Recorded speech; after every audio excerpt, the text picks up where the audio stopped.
ভাল লাগছে না গো, একদম ভাল লাগছে না। ঘুরতে যেতে ইচ্ছা করছে, মনটা খুব খারাপ লাগছে। ঘুরতে যাব ঘুরতে যাব ঘুরতে যাব। সত্যি আমার বরটা না একদম বেরসিক, জানো, একদম বেরসিক। আমার আবার ইনভিজিবল বর, তো তোমাদের আমি দেখাতে পারি না আমার বরকে। তো কত বলি চলো না একটু ঘুরে আসি, চলো না একটু ঘুরে আসি। কত বছর যাই না, যাওয়ার মধ্যে যাই তো দুবার দীঘায় গেছি, তাও আমি কিছুই দেখাই না, স্নান করাও দেখাই না, খাওয়াও দেখাই না, কিচ্ছু দেখাই না। কিন্তু কি ইচ্ছা করছে বিশ্বাস করো, ঘুরতে যাব ঘুরতে যাব ঘুরতে যাব। ভালো লাগছে না, কতদিন ঘুরিনি, কতজন কত জায়গায় ঘুরতে চলে যাচ্ছে। দেখো এই যে আমাদের টুনটুনি রামলালাকে দেখতে চলে গেছে অযোধ্যা। কার সাথে গেছে বাবা, সে আর না বলাই ভালো। বলো, একটা সিট ফাঁকা, সেই সিটে কে? ফোকলা দাদা। ওটা ছাড়া তো যেতেই পারবে না। আর কেমন ফ্যামিলি ভাবো একবার, এখনো ডিভোর্স হলো না, অথচ ওই একটা মানে ফোকলা সিসি কি জঘন্য যে দেখতে। যদিও তাকে সরাসরি দেখিনি, মানে সামনাসামনি চোখ দিয়ে দেখিনি, এই ভিডিও মারফত, তারপরে হচ্ছে গিয়ে তোমার ইনস্টাগ্রামে এই তো ছবি ছাপা দেখেছি। তার সাথে সাথে যে ছবিগুলো ওর এখন প্রচারিত ছবি, ওরে বাবা, ওই দেখার পর আর প্রেম করার ইচ্ছা মনে হয় কোনো মেয়ের হবে না। তো জানি না কি দেখে যে আমাদের টুনি ওকে ভালোবাসলো। আসলে ভালোবাসা এমনই জিনিস, তাই না? কিবা হাড়ি কিবা ডোম, বাবা সত্যি কথা। তো যাই হোক, সেই ফোকলা দাদার সাথে বেড়াতে চলে যাচ্ছে। সাথে কে? মা, বাবা, বৌদি, ঠাকুমা। ভাবো কি ফ্যামিলি, হ্যাঁ, কি ফ্যামিলি। আর সেই রকম নোংরা ফ্যামিলিকে সাপোর্ট করছে কে? উচ্চ শিক্ষিত, উচ্চ, সবই উচ্চ, বুঝেছো, নিম্ন কিছু নেই ওর। হ্যাঁ, সেই একটি মহিলা যার কিনা সত্যি ছাড়া মিথ্যে মুখ থেকে কোনোদিন বেরোয় না। তার এখন ঘুরতে যেতে ইচ্ছা করছে গো, ভীষণ ঘুরতে যেতে ইচ্ছা করছে। কি করব, কোথায় যাব কোথায় যাব? ঘুরবো, আমি ঘুরতে যাব আমি ঘুরতে যাব। বাবা কিনা কেমন করছে। আর আছে এই যে পোষ্য রাজা, ওরে বাপ রে বাপ, সে তো একেবারে টাইমে টাইমে নাকি মুখ ঘোরায়। ঘুরতে যাবো শুনে করছে। বাবা সব বোঝে, মায়ের কথাটা বোঝে, কারণ মাও তো, হ্যাঁ। তো দেখো কে কার কথা বোঝে বলো, তো বুঝতে পারে। যাই হোক, সেটা বড় কথা নয়। বড় কথা যেটা, সেটা হচ্ছে কোথায় যাবে ঘুরতে, কার সাথে যাবে ঘুরতে। ব্যাপারটা রহস্যজনক হয়ে যাচ্ছে। এদিকে টুনটুনি বেড়াতে চলে যাচ্ছে, এদিকে ফন্দি বেড়াতে চলে যাচ্ছে, কে যে কোথায় বেড়াতে চলে যাচ্ছে কোনো ঠিক নেই। আর ম্যান্ডু স্যান্ডু তো প্রতিদিন বেড়ায়, প্রতিদিন বাইকের চাপে শো করে এদিক ওদিক, জঙ্গল, নদীর ধার, মন্দির, সব ঘুরে ঘুরে ঘুরে ঘুরে বেড়ায়, তাই না? কিন্তু দেখো আমাদের শুটকি দিদি কোথাও যেতে পারে না, কোথাও না। সত্যি খারাপ লাগে গো, সত্যি খারাপ লাগে। মনটা ভারাক্রান্ত হয়ে যায় এইসব ভিডিও দেখলে। মেয়েটার যে কি কষ্ট সত্যি। কোনোদিন মানে দোতলা বাড়ি দেখলো না, লজ দেখে দেখে কাটিয়ে দিল। লজে এই ঘর ওই ঘর সেই ঘর করে করে কাটিয়ে দেয়। সত্যি বাবা, সত্যি কি কষ্ট মেয়েটার। দেখো সবার শ্বশুর শাশুড়ির সাথে কত ভালো সম্পর্ক, এর দেখো মুখ দেখা দেখি বন্ধ। কষ্ট হয় না বলো? সবার শ্বশুর শাশুড়িকে দেখলে ওর জলে, আর তখনই তো বসে পড়ে অন্যের নামে নিন্দা করতে। না হলে ও এরকম করতো না, কিন্তু না হলে কিন্তু এটা করতো না। দেখো কণিকার শাশুড়ি কি সুন্দর, দেখো কি সুন্দর দুই বউয়ের সাথে মিলেমিশে থাকে। কখনো বড় বউয়ের বাড়ি, কখনো ছোট বউয়ের বাড়ি। এর সাথেও রান্না করছে, ওর সাথেও রান্না করে, ওকেও রান্না করে দিচ্ছে। এর বাচ্চাকে যেমন দেখছে, এর বাচ্চাকেও তেমন স্কুলে দিয়ে আসা, নাচের ক্লাসে দিয়ে আসা, সব করছে। তারপরেও ওর দেখো তখনই তো ওর জলে না। না হলে কেন বলবে গো, কেন বলবে? তোমরা শুধু শুধু বলো না, এটা ঠিক না। তারপরে এই যে baby seater, baby seater, baby seater, ঠাকুমা দাদুরা তো বেবি সিটার হয়। প্রত্যেকটা ঠাকুমা দাদুরা তার নাতি নাতনিকে নিয়ে সময় কাটায়। ও বাবা, এ তো বেবি সিটারের নামগন্ধও কোনোদিন করতে পারবে না, কিন্তু নিজে বেবি সিটার ছিল, নিজে তার বোনগুলোকে কিন্তু মানুষ করেছে। ওর মুখেই শোনা, আমাদের তো একটা কথা না, ওর মুখেই শোনা। কিন্তু যেই দেখলো যে অন্য কেউ এই কাজটা করছে, একটু বোনকে স্নান করিয়ে দেওয়া, একটু স্কুলে দিয়ে আসা, একটু স্কুল থেকে নিয়ে আসা, এই যেই করলো অমনি ও হয়ে গেল বেবি সিটার। কিন্তু ও নিজে কিন্তু এই কাজটা করেছে। ওই যে ভেতরে রাগ যে আমিও তো বেবি সিটার ছিলাম, তাহলে চল আমিও বলি তাহলে অন্য লোককে, বলে বলতে বসে পড়ে। না হলেও কিন্তু ও বলতো না। দেখো এই যে ভিডিও দেখে ভিডিও নিয়ে কথা বলে, ও কিন্তু কারোর ভিডিও দেখে না, ও কারোর ভিডিও দেখে না, কিন্তু সবার ভিডিও নিয়ে বকবক করে। কি অদ্ভুত, তাই না? কারোর ভিডিও দেখে না গো, কারোর ভিডিও দেখে না। তারপরেও কিন্তু দেখো video to video, video to video করে। ও নাকি কাউকে অপমান করে না, কাউকে না, শুধু কন্টেন্টের জন্য ব্যবহার করে। ওরে বাবারে বাবা, কি অবস্থা! ও যাকে তাকে যখন তখন কন্টেন্ট করে ফেলতে পারে। ওর তো পয়সার দরকার না, ওর তো পয়সার দরকার। তুই নিজের বাড়ির লোকগুলোকে কন্টেন্ট করে বিক্রি কর, তাহলে একটু ভালো লাগতো দেখতে। অন্যের বাড়ির মধ্যে ঢুকে পড়িস কেন? অন্যের বাচ্চাকে কটা লোক পয়সা দিয়েছে, সেই পয়সাগুলো তুই চেয়ে বেড়াচ্ছিস। কতটা নিম্ন মনোবৃত্তির মানুষের উপরে তুই এই কাজটা করতে পারিস, একবার ভেবে দেখিস তো। আজকে তোর সন্তান যদি এরকম অসুস্থ হতো, আর তুই যদি এরকম করে লোকের কাছে টাকা চাইতিস সন্তানের চিকিৎসার জন্য, তাহলে তোকে কি বলতো লোকে? তোর মানসিক পরিস্থিতিটা কি হতো? যে ওই রকম একটা সন্তান, যে সন্তানটা সারা জীবন চিকিৎসার মধ্যে দিয়ে যেতে হবে, এবং ব্যয় সাপেক্ষ চিকিৎসা, তোকে যদি টাকা দিয়ে মানুষ এরকম ভাবে ফেরত চাইতো, তুই কি করতিস? একবার ভেবে দেখেছিস? নিজেকে সব জায়গায় না, নিজেকে আগে বসিয়ে দেখবি যে কি বলছি আর কি করছি। প্রত্যেকটা মানুষকে তুই উস্কাচ্ছিস, টাকা ফেরত দাও, টাকা ফেরত দাও, টাকা ফেরত দাও। কেন রে? দিয়েছে তো 50 টাকা, 60 টাকা, 10 টাকা, 20 টাকা। 5,000, 5 লাখ টাকা তো দেয়নি কেউ। যদি দিতিস তাহলে নয় ভাবতাম। দিয়েছিস তো 500 টাকা, খুব বেশি হলে 500, তোদের ওই গ্রুপ মিলিয়ে। তাও আবার চাইছিস? তোর তো নরকেও স্থান হবে না রে, তোর তো নরকেও স্থান হবে না। আমি মানে যখনই শুনি আর দেখি অবাক হয়ে যাই যে একটা বাচ্চার অসুস্থতার জন্য তার বাবা মা শেষ পর্যায়ে গিয়ে টাকা চেয়েছে, যখন সেই টাকাটা মানে ওরা আর জোগাড় করতে পারছে না সেই সময় গিয়ে টাকা চেয়েছে, আর তুই সেই টাকাটা ফেরত চাইছিস কি না, ওই চিকিৎসাটা তো সে করালো না, তুই কি চিকিৎসা করিয়েছিস, আবার বলছিস আপডেট দিবি। ও তোর আপডেট আমাদের চাই না, বুঝেছিস, তোর ওই মিথ্যে আপডেট আমাদের চাই না। এই যে কেস কামারি নিয়ে যে আপডেট দিয়েছিস ওটাও তো মিথ্যে, ওটাও মিথ্যে, তুই যেটা বলেছিস তার 90% মিথ্যে কথা, বুঝেছিস তো।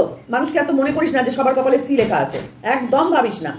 জঘন্য নোংরা মেয়ে ছেলে, তুই নোংরাতেই থাক না, কেন আসিস ভদ্র সমাজে মিশতে, কি করতে আসিস বলতো? তোকে কেউ তোকে গ্রহণযোগ্যতা তোর আছে? তুই যে এসছিস তোর গ্রহণযোগ্যতাটা কোথায়? তোর মতন কিছু নোংরা রুচি সম্পন্ন মহিলা তোকে একদম বাবা রে বাবা কি ভালোবাসে, একটু তেঁতুল খাবো, কেন ওরকম একটা থাম্বনেল দিয়েছিলি, কেন দিয়েছিলি? এরকম থাম্বনেল যদি মন্দিরা কণিকা দিত তুই কি করতিস সেটা একবার ভেবে দেখেছিস কি? কণিকা যদি বলতো যে আমার খুব তেঁতুল খেতে ইচ্ছা করছে, একটু টক খেতে ইচ্ছা করছে, তাহলে তুই কি করতিস? তোর লজ্জা করে না? নিজে কি করছিস সেটা দেখ। ওরকম থাম্বনেল কেন দিয়েছিস তুই? কেন দিয়েছিস?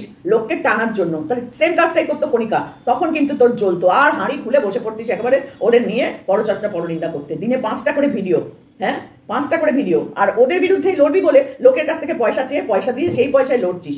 সেই লোকগুলোই তোকে টাকা দিয়েছে যারা এই নোংরামোটাকে সাপোর্ট করেছে। কোনো ভদ্র সভ্য লোক যারা কণিকাকে ভালোবাসে তারা তোকে 1 টাকাও দেয়নি, বুঝেছিস তো, তারা তোকে 1 টাকাও দেয়নি। অসভ্য জানোয়ার মেয়ে কোথাকার। নিজে যে কাজগুলো করছিস সেইগুলো লোককে বলিস কি করে? করবি না যেটা সেটা বলবি। শ্বশুর শাশুড়িকে নিয়ে একটা কথা কারোর সম্পর্কে বলবি না তুই, তোর মুখে সেটা মানায় না, বুঝেছিস, তোর মুখে একদম মানায় না। আর ওই যে ওই মেরুদণ্ডহীন বর, বাপরে বাপ নমস্কার, ওর থেকে অনেক ভালো ফোকলা, বুঝেছিস, তাও তো এই লাভারের পেছন পেছন একটু ঘুরে বেড়ায়। আর তোরটা দেখ, বাড়ির কাজ করতে করতেই তো বউ কি জিনিস ভুলে গেছে, কারণ বউয়ের ওই চোপা বাপরে বাপ শুনতে শুনতে বেচারার ওই হালত, মেনি বিড়াল হয়ে গেছে একেবারে, মিউ মিউ করা ছাড়া আর কিছু বেরোয় না কথা থেকে, একটা কথা পর্যন্ত বলতে পারে না, খেতে বসে শুধু তোর দিকে তাকায় আর কত করে খায়, তোর দিকে তাকায় দাঁত কাটা বার করে, এর বাইরে আর ওর কিছু ভূমিকা নেই, বুঝেছিস। সারা ভিডিওতে যদি তুই 24 ঘন্টা ভিডিও করিস ওর 24টা কথা থাকবে না, কারণ ওর ক্ষমতাই নেই তোর ওপর দিয়ে গিয়ে কথা বলার। কি বানিয়েছিস মাইরি, একটাকে তো দুধ ভাত খাইয়ে খাইয়ে অ্যাবনর্মাল বানিয়ে রেখেছিস, নিজের হাতে খেতে পারে না। কোন বাড়ির পোষ্যকে 4 বেলা খাইয়ে দিতে হয় রে? হ্যাঁ, কে খাওয়ায়? কোন বাড়ির পোষ্যকে খাওয়ায়? ছোটবেলায় খাইয়ে দেয় বা অসুস্থ হলে তখন খাইয়ে দেয়। তুই তো প্রত্যেক দিনই 3 বেলা খাওয়াচ্ছিস, তো 3 বেলায় ওই করে করে খাইয়ে দিচ্ছিস, বাবা দই ভাত কি খাওয়াচ্ছিলি? তা হ্যাঁ রে, তোকে যে বলছে সবাই টক খেয়ে তোর নাকি কনগ্রাচুলেশন জানিয়ে দিল কতজন। তা আপডেটটা কবে দিবি? আমরা সবাই জানি তুই ধনেপাতার চাষ করাতে গেছিলি ওইখানে দিল্লিতে, এছাড়া আর কিছু করতে যাসনি। বিচুটি পাতার ধনেপাতার চাষ করাতে গেছিলি, ঘর ঘুরে ক্ষেত ঘুরে ধনেপাতার চাষ করে এসেছিস তুই, এর বাইরে আর কিছু করিসনি, বুঝেছিস। তোর ওই আপডেট বাবা রক্ষা করো, আমাদের দিস না, অন্তত আমাদের দিস না। সত্যি অবাক হয়ে যাই, মানে যখন বলিস তখন ভাবিস না যে আমি কি বলছি। টাকার দরকার, জানে যে এই আমি ছুঁড়ে ফেলে দিলাম, মুখ থেকে বার করে দিলাম, এইবার কিছু গাধা গরু ছাগল ভেড়া আছে ওরা দেখে বাবা বাবা বাবা বাবা করবে, কারণ কোনো ভদ্রসভ্য লোক তো তোর ভিডিও দেখতে যাবে না। আর আমাদের যেতে হয় আমাদের কন্টেন্টের স্বার্থে, নাহলে তোর ওই মুখ দেখার ইচ্ছা আমাদের কারোর হয় না, বিশ্বাস কর। এমনিতেই তোর মুখ সকালবেলা উঠে দেখা মহাপাপ, তারপরে তোর ওই মুখের ভাষা বচন বাপরে বাপ, ও দেখার ইচ্ছা না কোনো ভদ্রসভ্য মানুষের হয় না। ছি, তোকে এখন আর কেউ সহ্য করতে পারছে না, বুঝেছিস তো, কেউ সহ্য করতে পারছে না। যখন মন্দিরাকে কেউ সহ্য করতে পারছিল না তখন তুই স্রোতের বিপরীতে গিয়ে মন্দিরার মাথা করে বুকে নিয়ে নিয়েছিলি, দেখেছিস তো, বুকে একটা দাঁড়াম করে লাথি মেরে দিয়েছে। ঠিক করেছে, একদম ঠিক করেছে। আর টুনটুনি অনেক চালাক, বুঝেছিস, তোর মুখে লাথি মার তোর 1 সেকেন্ডও টাইম লাগবে না। নাহলে ওইটুকু বাচ্চা ছেলে যে মেয়েটা পড়ে থাকে 8 মাসে একবারও বাচ্চার কথা মুখ থেকে বার করে না, ও মা নয়, হচ্ছে ক্রিমিনাল, বুঝেছিস তো, হচ্ছে মা নয়। তো সে তোকে তুই কে এরকম ভাবে বলবে, বলে ফাট ফোকলা এরকম খুব করে দেবে, দাঁতে ফাঁক দিয়ে থুতু বেরিয়ে তোর মুখে পড়বে, বুঝেছিস তো। সাপোর্টটা একটু কম কর, কারণ তুই ওখানেও কোনোদিন বেশিক্ষণ থাকতে পারবি না, কারণ তুই তো কারোর সাথেই অ্যাডজাস্ট করতে পারিস না, ওখান থেকেও লাথি খাবি। তারা ওই সামান্য একটু ভুল বোঝাবুঝি হয়েছে তাতেই দুখানা ভিডিও করে ফেলেছিস। এরপর যদি সত্যিকারের ভুল বোঝাবুঝিটা হবেও, যদিও হবে, তখন তুই কি করবি বলতো? মন্দিরের মতন ঝাঁপি খুলে বসবি, এই বলেছিল ওই করেছিল, ফোকলার সাথে এখানে গেছিল ওখানে গেছিল সেখানে গেছিল। যদিও তুই সবসময় বলছিস যে ফোকলার সাথেই বিয়ে বাড়ি গেছিল, ফোকলার সাথেই কেনাকাটা করতে যায়, ফোকলার বাড়িতে গিয়ে থাকে, তুই সবই বলে দিয়েছিস, ঘুরিয়ে ফিরিয়ে তুই সবই বলেছিস, তখন আরো কিছু বলবি আর কি, কিছু না। তবে মন্দিরের মতন অত বোকা নয় ফোকলা, এই আমাদের টুনটুনি, বুঝছিস তো, মন্দিরার মতো অত বোকা নয়। মন্দিরা হচ্ছে সরল টাইপের মেয়ে, অত পাকানো বুদ্ধি ওর না, কিন্তু টুনটুনির কিন্তু পাকানো বুদ্ধি, বুঝেছিস তো। নাহলে এইরকম সুন্দর একটা সংসার ছেড়ে দিয়ে গিয়ে 3 মাস বাদে অকারণে মানুষদের সম্পর্কে 498 কেউ করে? তুই আর তোর মতন এই ছদ্দি বদ্দি মেজদি আর ওর বাবা হাই লেভেলের দিদি, এরা মাথায় বুদ্ধি দিয়ে মেয়েটার সংসারটা তোরা নষ্ট করে দিয়েছিস। হয়তো সংসারটা নষ্ট হতো না, হয়তো সংসারটা নষ্ট হতো না, শুধু তোদের জন্য। তোরা মাথার মধ্যে বুদ্ধি দিয়ে দিয়ে দিয়ে দিয়ে, আর তারপর আছে তার মা বাবা। ওরে বাপ রে বাপ, একটা 3 বছরের বাচ্চা, যেটাদের নাতি বা বংশের প্রথম নাতি, তার মুখই দেখে না, তার কথাও বলে না, তার জন্য চিন্তাও নেই। সত্যি ধন্য এরকম দিদা দাদু। জীবনে কোনোদিন এরকম দিদা দাদু যেন পৃথিবীতে না জন্মায়, বুঝেছিস? আর দেখ তোর শ্বশুর শাশুড়ি, দিদা দাদু, ঠাকুমা ঠাকুরদা, দিদা দাদু হয়েছে, ঠাকুমা ঠাকুরদা আর হতে পারলো না। কি ছেলের বউ একবার রূপে গুণে মা লক্ষ্মী সরস্বতী নিয়ে এসেছে, বাপরে বাপ, গায়ের রং দেখে এরা মানে ইয়ে হয়ে গেছিল, বুঝেছিস তো? কিন্তু ভেতরে যে কি কালো কি কালো কি নর্দমা, সেটা ওরা বুঝতে পারেনি। বয়স হয়েছে তো, আর ভদ্র সভ্য শিক্ষিত মানুষ বুঝতে পারেনি, এটাই হচ্ছে মুশকিল। নাহলে তোর মতন এরকম কাল লাগিনি ওরা বাড়িতে আনে, একটা মাত্র ছেলের জীবন এরকমভাবে শেষ করে। দেখ ছেলেটাকেও ঘাট ধাক্কা দিয়ে বার করে দিয়েছে, ঠিক করেছে, একদম ঠিক সিদ্ধান্ত নিয়েছে। যা নিচে ওই রোজগার করা গিন্নির কাছে খা, রোজগারে গিন্নির কাছে খাগে যা বলে পাঠিয়ে দিয়েছে। এখন আর কোনো খাবার দাবারটা পর্যন্ত ওপর থেকে আসে না। দেখেছিস তো কত বড় ঝগড়া, কতটা ঝগড়া ঝামেলা হলে তারপরে তার মা তার ছেলের খাবার বন্ধ করে। বুঝতে পারছিস? সব আমরা বুঝি, বুঝেছিস তো? তোর ওই মুখ শুকনো করে, পথ শুকনো করে এসে যখন বসিস না এই ভ্লগ চ্যানেলে, তখনই বুঝি বাড়িতে একটা বিশাল ঝামেলা হয়েছে। কারণ ভেরুর সাথে তোর ঝামেলা খুব একটা হবে না, কারণ ভেরু তো ভেরু, ও তো 20 করে লেজ নাড়ানো শেরুর দাদা, সেই জন্য ওকে নিয়ে তোর কোনো প্রবলেম নেই, ও চেন বাঁধা পোষ্য তোর। কিন্তু ওই যে ওপরে দুজন আছে, দেয় ঘাতনটা যখন দেয়, তখনই ঝগড়া অশান্তি হলে তোর মুখটা আর পোঁতটা শুকিয়ে যায়, এমনি পোঁত শুটকো, তারপরে মুখটাও শুটকো হয়ে যায়। তো সব বুঝি আমরা। আর এসে শ্বশুরবাড়ির নামে নিন্দা করতে বসিস কেন রে? হ্যাঁ, মন্দির কণিকার মুখে দেখেছিস কোনো সময় শ্বশুরবাড়ির নিন্দা? মন্দিরের মুখে দেখেছিস কোনো সময় শ্বশুরের নিন্দা? শ্বশুর শাশুড়ির নিন্দা করে না। তোকে দিয়ে বলিয়েছে, জানিস তো, তোকে দিয়ে বলিয়েছে, কারণ জানে যে এইগুলো তুই বলার জন্য একমাত্র যোগ্য। নে আমার শ্বশুরের নামে বলে দিলাম একটা কথা, বলে দে, শাশুড়ির নামে বলে দে, বুঝেছিস তো? ও যদি বলে এইটুকু, তুই বলেছিস এতটা, এটাই। দেখ কণিকা মন্দিরার সাথে মন্দিরার মার যোগাযোগ ঠিক আছে, ঠিক তার মাকে সে সাহায্য করছে। তুই ওর মাকে নিয়ে কি নোংরা নোংরা কথা বলেছিস, দেখ, বলবি না কেন? তুই তো তোর নিজের মাকে নিয়ে বলিস, তাই না? তাই জন্যই বলতে পারিস। জানা 10টা সিট তো বাকি ছিল, একটু বনুর সাথে ঘুরেই আসতে পারতিস। কত বড় একটা ইয়ে দিয়ে দিয়েছে, 10টা সিট এখনো খালি আছে, যদি কেউ যাওয়ার থাকেন তো চলে আসুন। তো তোরা দুজনে একটু তীর্থ করে আসতে তো পারতিস। এমনি যখন ঘুরতে যাওয়া হয় না, একটু তীর্থ করতে যেতিস বনু আর বোনের বরের জামাইবাবুর সাথে, একটু ঘুরে আসতে পারতিস। 10টা সিট কিন্তু খালি ছিল। সত্যি কি নোংরা মেয়ে ছেলে রে তোরা, কি নোংরা মেয়ে ছেলে, বাপরে বাপরে বাপ। ছি ছি ছি ছি ছি ছি, দেখলে পরেই বোঝা যায়, তোদের মুখগুলোতেই ভেসে ওঠে তোরা কেমন, বিশ্বাস কর। ওই মুখে তোরও ধবলা, এরও ধবলা, দেখ দুটো ধবলা কিরকম নোংরা, তোরা শুধু দেখ ভেতরটা তোদের, তো ভাব একবার। একটা তো বাচ্চা নেই, বাচ্চা খেকেও, আর একটা বাচ্চা থাকতেও বাচ্চা না নিয়ে ঘুরে বেড়াচ্ছে। আসলে বাচ্চাও নেবে না, বাচ্চা নিলেই তো বন্ধ হয়ে যাবে সবকিছু, তাই না? আইনের মারফত বাচ্চা নেবে, ওই 1 মাস আবার বাচ্চাকে বাড়িতে বাবার কাছে পাঠিয়ে দেবে, লোক দেখানোর জন্য, ভিউজ আনার জন্য বাচ্চা নেবে ও। যদি নেয় তো ভিউজের জন্য বাচ্চা নেবে, এর কোনো নিজের জন্য বাচ্চা নেবে না। যে মা ওইটুকু বাচ্চাকে 8 মাস 9 মাস ছেড়ে থাকতে পারে, সেই মায়ের বাচ্চার দরকার নেই বাচ্চার। ঠাকুর করে যেন না পায় ও, না যেন কোনোদিন কৃষ্ণ মোর কাছে যেতে পারে। আর তোর কোলে বাবা গোপাল, লাড্ডু গোপাল, কেন লোকনাথ তো আসতে পারে পুজো করে, tin tin tin tin tin tin, Loknath লোকও আসতে পারে, রনে বনে ডাকবি আর সামনে এসে হাজির হবে, বুঝেছিস তো? বাবা তোকে দেখলে না অবাক লাগে, তোর পুজো করা দেখলে আরো বেশি অবাক লাগে, পুজো করাটা দেখলে আরো বেশি অবাক লাগে। খেয়ে দে, এক পেট খেয়ে এসে পুজো করে নিচ্ছিস, বাহ খুব সুন্দর খুব সুন্দর। আমরাও সকালে জলখাবার খাই, কিন্তু এই ভাত মাছ খেয়ে ঠাকুর পুজো দিই না, বুঝেছিস তো? ছি বাবা ছি। অবশ্য তোর মতো রুচি সম্পন্ন মহিলারা এগুলোকে সাপোর্ট করে, আমরা করি না তো, সেই জন্য আমরা এগুলো সাপোর্ট করতে পারি না। কি করবো বল, মতের মিল তো থাকবে এই সবার সাথে সবার, কিন্তু তোর মতন রুচিহীন মহিলাগুলো যে এতটা নোংরা, যে তোকেই সাপোর্ট করে এই নোংরামগুলো। ছি, প্রত্যেকে কিন্তু তোর থেকে আস্তে আস্তে মুখ সরিয়ে নিচ্ছে, বুঝতে পারছিস তো? নিজেই কিন্তু বুঝতে পারছিস যে অনেক মানুষ তোর থেকে চলে যাচ্ছে, অনেক মানুষ তোকে এসে একটু নিজেদের মনের কথাটা তোকে জানাচ্ছে, তুমি এটা ঠিক করছো না, তুমি ওটা ভুল করছো, তুমি এটা কেন করলে, তোমাকে বারণ করেছিলাম তাও শুনলে না, তোকে বলে। কিন্তু তুই ডোন্ট কেয়ার, চল ফোট, আমার চ্যানেলে আমি যা বলবো ওটাই শেষ কথা, দেখলে দেখ, না দেখলে যা। তোর হচ্ছে এইরকম অ্যাটিটিউড, বুঝেছিস? আর অন্য দর্শকদের তুই গালাগালি দিস, তোর দর্শকগুলোকে কি বলবো আমরা, কি বলবো?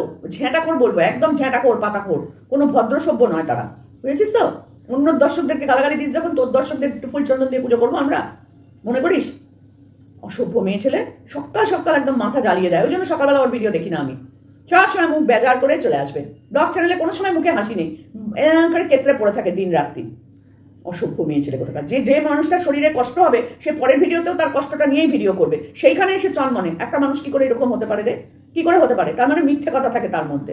যার শরীরে কষ্ট থাকবে, মনে কষ্ট থাকবে, দুঃখ থাকবে, সে কখনোই এই চ্যানেলে এসে কুতিয়ে খাতিয়ে হেগে মুতে পেটে ভিডিও করবে না। যদিও করে তাহলে তার সারাদিন তার প্রভাব থাকবে তার শরীরে, মনে, চেহারায়। কিন্তু তোদের থাকে না ভাই, কি অভিনয় জানিস? তোর বনু মার খেয়ে চুরমার হয়ে যেত শরীর, চুল্লুখোরের মার চুরমার।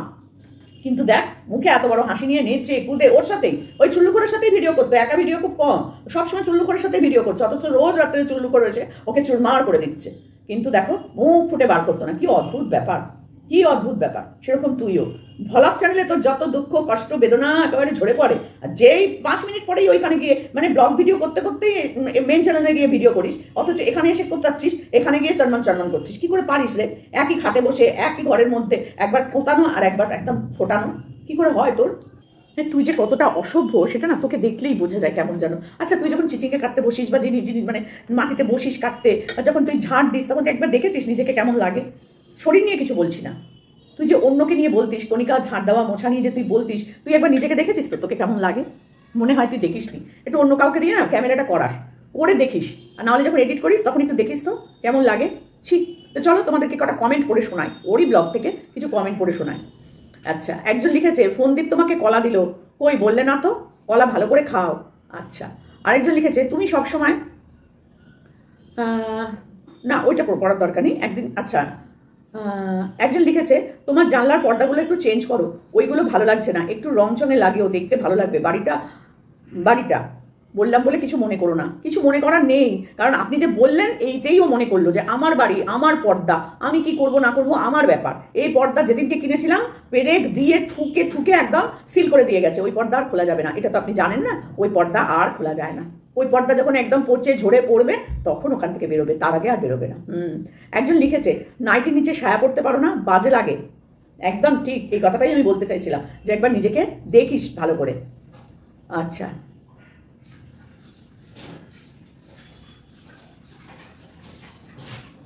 কি বলবো, লোকের পিছনে কাঠি করা ছেড়ে ভালো কাজ করলে ওপরওয়ালা তার মনস্কামনা পূরণ করেন। খালি লোকের অভিশাপ আর দীর্ঘ নিঃশ্বাস কখনোই ভালো হয় না। হিল্লি দিল্লি যেখানেই যাও, মনে খারাপ ভাবনা থাকলে কোনোদিন কোনো ইচ্ছা ভগবান পূরণ করে না। বেলা 2টোর সময় কোন গৃহস্থ বাড়ির পুজো হয়? এই নাকি খুব পাংচুয়াল ডিসিপ্লিনের নমুনা। ঠিক বলেছেন, একদম ঠিক। তুই যে গেছিলি ধনেপাতার চাষ করতে, এটা আমরা জানি, তোকে ইনিয়ে বিনিয়ে বলতে হবে না বাবা, আমাদের কাছে ইনিয়ে বিনিয়ে তোকে বলতে হবে না। তুই যা বলবি সেটা মিথ্যে কথাই বলবি, আমরা এটা সবাই জানি, বুঝেছিস তো? তুই যেটা বলবি সেটা মিথ্যে কথা বলবি, এবং 100% গ্যারান্টি দিয়ে বলছি ওটা মিথ্যে কথাই হবে। কারণ তুই কোনোদিন সত্যিটা দেখাতে পারিসনি। যে মেয়েটা তার রেজাল্ট, তার পাস ফেল কি করেছে না করেছে এই দূর থেকে দেখা, সে যে কি বলতে পারে সেটা আমরা খুব ভালো করেই জানি, বুঝেছিস তো? তোর ওই ন্যাকার মারা কথাবার্তাগুলো আমাদের সামনে বলতে আসিস না, ঠিক আছে? তো চলো বন্ধুরা, এখানেই শেষ করলাম। আশা করি তোমাদের ভালো লাগবে না। যদি ভালো না লাগে তার জন্য আমার কিছু করার নেই, আমি আমার মতন আমার মনের কথাগুলো তোমাদের সাথে শেয়ার করে দিই। তো যদি ভালো লাগে তাহলে অবশ্যই লাইক কমেন্ট করো, এটুকুনি তোমাদের কাছ থেকে আমি চাই। আর এই নরখাদকটা যে কবে আমাদের ওয়াইটি থেকে বিদায় নেবে সেটা আমরা জানি না, তবে খুব শীঘ্রই আমরা কোনো ভালো খবর শুনতে চলেছি, এটা কিন্তু আমরা একদম শিওর যে কোনো একটা ভালো খবর আমাদের জন্য অপেক্ষা করছে। তো চলো অপেক্ষা করতে থাকি আমরাও। আর পেছনে বাঁশ নিয়ে আর কতদিন ঘুরবে বলো? বসতে শুতে খেতে সবেতেই তো প্রবলেম হচ্ছে। এই যে লোকের থেকে টাকাগুলো তুলে নিয়ে কি করেছে, বাবারে বাবা। চলো এই বিষয়ে আসছি পরে, টাটা।